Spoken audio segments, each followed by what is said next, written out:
नमस्कार मित्रों। बीच में कुछ दिनों का गैप हो गया, स्वास्थ्य थोड़ा ठीक नहीं था तो इसलिए आपके बीच नहीं आ पाया। लेकिन अगर आया हूँ तो कुछ बहुत अच्छा लेकर आया हूँ। और आज जिस कहानी की बात हम कर रहे हैं, हिंदी साहित्य जगत के कथा सम्राट कहे जाने वाले प्रेमचंद जी के बहुत ही प्रसिद्ध कहानी पूस की रात। अगर हम प्रेमचंद जी की बात कहीं करते हैं, उनकी कथा साहित्य की बात कहीं करते हैं, तो वहाँ पे पूस की रात का जिक्र जरूर होता है। इसे दरकिनार करके हम उनकी किसी भी कृति को सामने रख दें, ये सही नहीं लगता। तो आज की कृति है हमारी पूस की रात। पूस की रात कहानी के 3 प्रमुख पात्र हैं। पहला तो हल्कू, जो कि इस कहानी का सबसे प्रमुख पात्र है। दूसरा जबड़ा, जो उसका पालतू कुत्ता है। और तीसरी मुन्नी, जो कि हल्कू की पत्नी है। कहानी की संपूर्ण कथा वस्तु इन तीनों के इर्द गिर्द घूमती है। और यह कहानी पढ़ के ऐसा महसूस होता है कि जैसे ये कोई कहानी नहीं, हमारे सामने किसी कथा का चलचित्र हमारे आंखों के सामने चल रहा हो, जैसे कोई विजुअलाइज कर रहा हो, चीजें आंखों के सामने दिखने लगती है। शायद यही कारण होगा कि प्रेमचंद जी को कथा साहित्य के जगत में श्रेष्ठ जगह उनको दिया गया। तो प्रेमचंद जी की यह जो कहानी है पूस की रात, ये पूरी तरह से ग्रामीण जीवन से संबंधित है। और इसको मैं जब जब पढ़ता हूं, मैं जब भी अपने गांव जाता हूं, वो स्मृतियों को मैं याद करने लगता हूं। यह कहानी एक किसान के जीवन को हमारे सामने प्रस्तुत करती है। न केवल प्रस्तुत करती है, बल्कि सूक्ष्मता से उनके विभिन्न पहलुओं को हमारे सामने उजागर करती है। हम में से बहुत लोग ऐसे होंगे जो ग्रामीण जीवन से परिचित होंगे, गांव जाते आते होंगे, लेकिन इतनी सूक्ष्मता से, इतनी बारीकी सी चीजों को हम नहीं देख पाते जितनी सूक्ष्मता से प्रेमचंद जी ने देखा। उन्होंने किसान के जीवन की व्यथा को, विभिन्न संवेदनाओं को हमारे सामने इस तरह प्रस्तुत किया जैसे वह मानो हमारी संवेदना हो। यह एक कहानी जिसका नायक हल्कू है, जो कि इसका मुख्य पात्र है। और ये हल्कू एक भारतीय साधारण किसान है। ये वे किसान होते हैं जो हमारे पूरे देश के नहीं कहे, ऐसा कहें कि पूरे विश्व का अन्न से भरण पोषण करते हैं। लेकिन कहीं ना कहीं अगर इनके जीवन को देखा जाए तो इनके जीवन में ही भूखमरी ज्यादा है, इनके जीवन में ही अभाव सबसे ज्यादा है। तो यह हल्कू जो है एक ऐसा ही एक किसान है जिसके पास एक छोटी सी जमीन है जिस पे वह खेती करता है। और इस पे खेती करने के बाद जो फसल आती है उनको बेच के वह जो इकट्ठा करता है कुछ पैसे, वह तो उसके ऋण चुकाने में चला जाता है।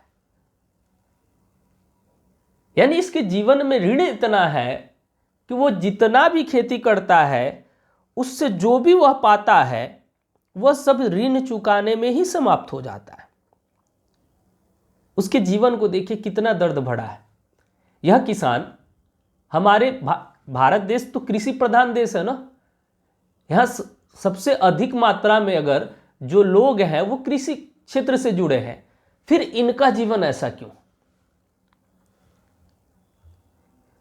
तो हल्कू का जीवन बहुत ही दुखमय था। ठंड में ओढ़ने के लिए उसके पास कंबल नहीं थे। वो बहुत दिनों से पैसा इकट्ठा करता है, पैसा इकट्ठा करके वह 3 रुपए जमा करता है। और वह सोचता है कि इस ठंड में तो इस 3 रुपए से वो कंबल खरीद लेगा। लेकिन होता क्या है, उसके द्वार पे महाजन आके खड़े हो जाते हैं और महाजन को वह 3 रुपए दे देता है। मुन्नी बहुत कोशिश करती, कहती कि ये 3 रुपए रखो, बाद में हम महाजन को पैसे दे देंगे, पहले खुद को तो बचाना है।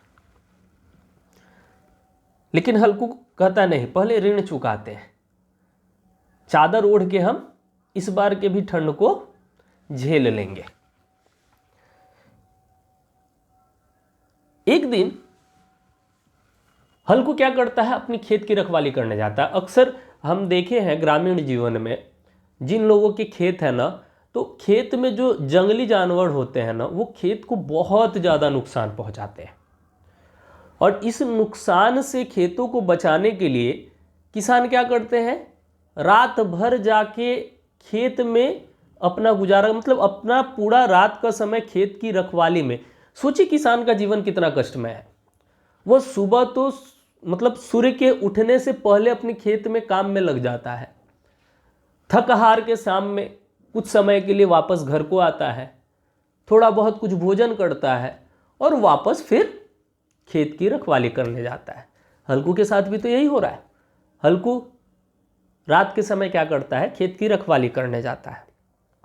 और उसके साथ उसका एक कुत्ता है जिसका नाम है जबड़ा। जबड़ा भी उसके साथ जाता है। और यह जो मौसम है, पूस का महीना होता है, जिसको हम लोग पौष मास कहते हैं।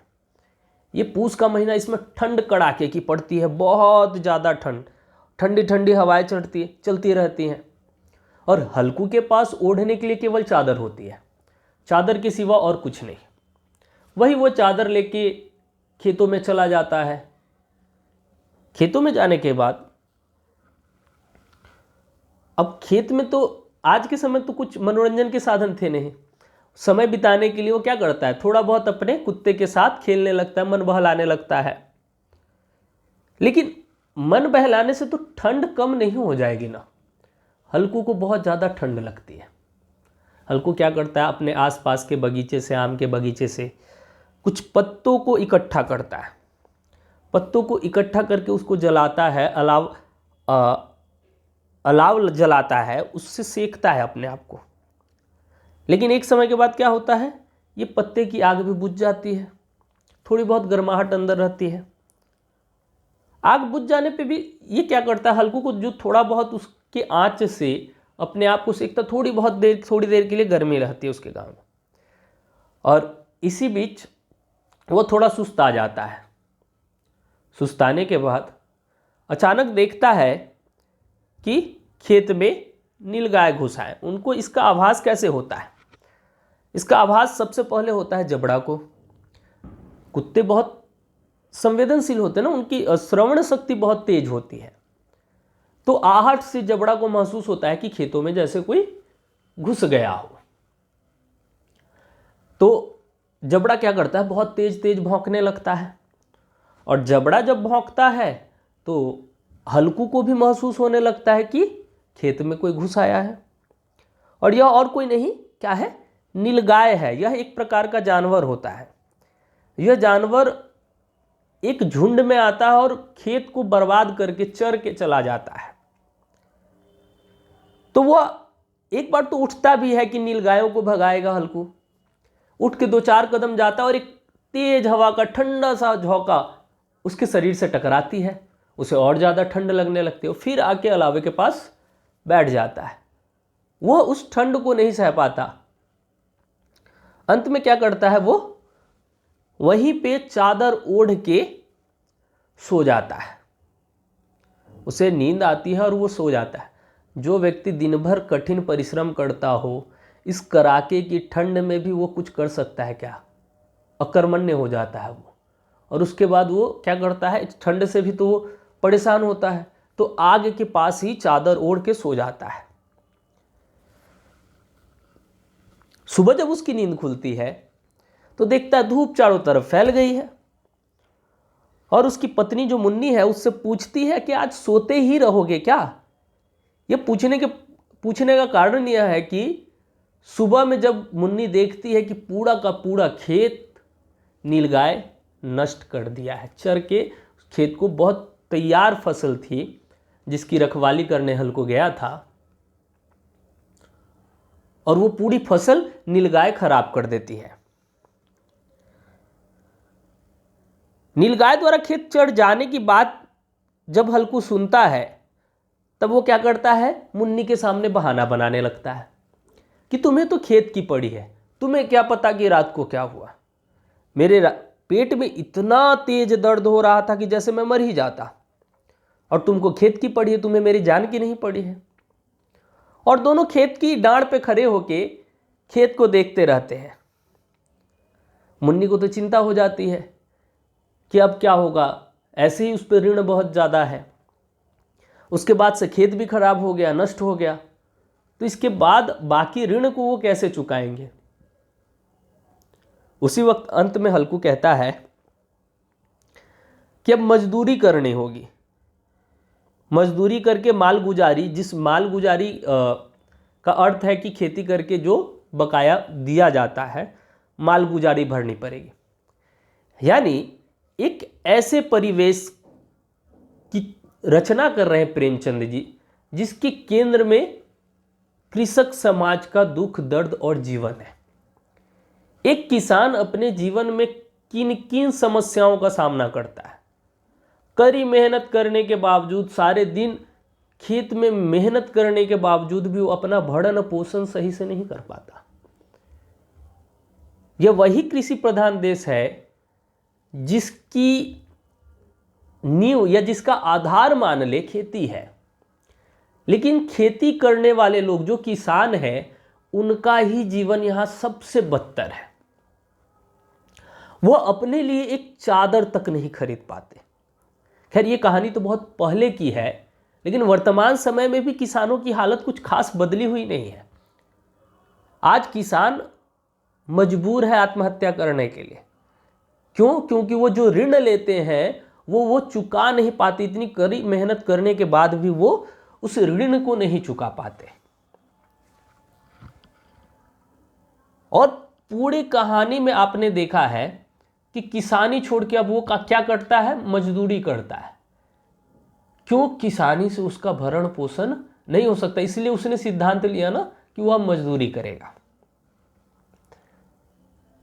तो आज की कहानी, जिसका संक्षेप में मैंने कथा वस्तु को आपके सामने प्रस्तुत किया, यह कमेंट में आया था कि सर पूस की रात कहानी पे भी एक वीडियो बनाइए।